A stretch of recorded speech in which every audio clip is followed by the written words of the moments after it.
Right now, you are looking at a screen that knows where you are, what you search for, who you love, and what you fear.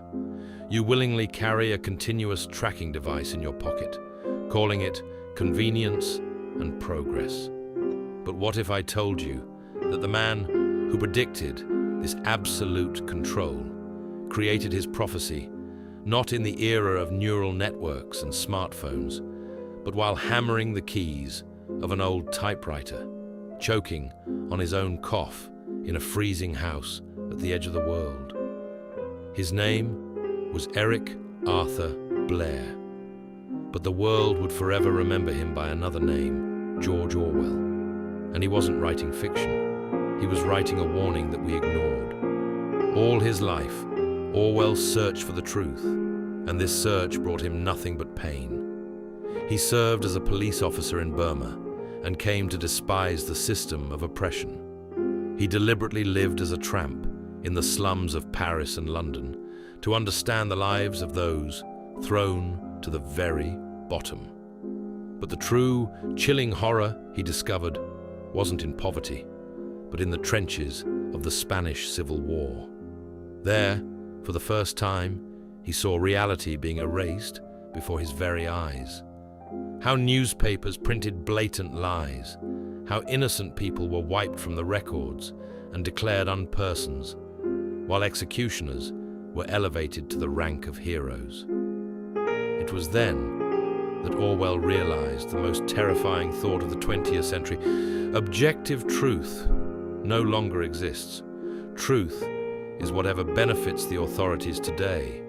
Upon returning, he knew he had to warn the world, but his own time was rapidly running out. In 1947, burning up from advanced tuberculosis, Orwell retreated to the remote, windswept Scottish island of Jura. In a damp, freezing house, practically bedridden, coughing up blood and ignoring his doctor's orders, he began his final, desperate work. It was a race against death.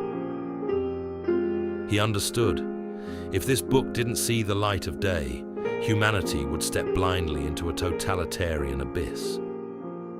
Thus, 1984 was born.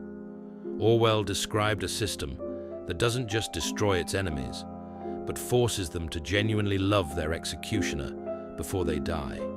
He invented Newspeak, an artificial simplification of language designed so people would physically lose the words to express rebellion.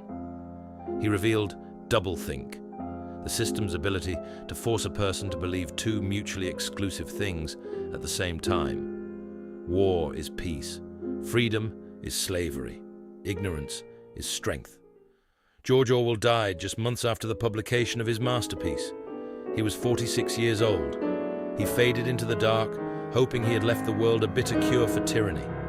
But today, looking at how social media algorithms work, how historical facts are rewritten, how the thought police have taken digital form, and how Big Brother watches us through the lenses of our own cameras, it becomes truly terrifying. George Orwell's greatest tragedy isn't that he died too young. It's that his dark dystopia was created as a desperate warning, but our world took it as a step-by-step instruction manual.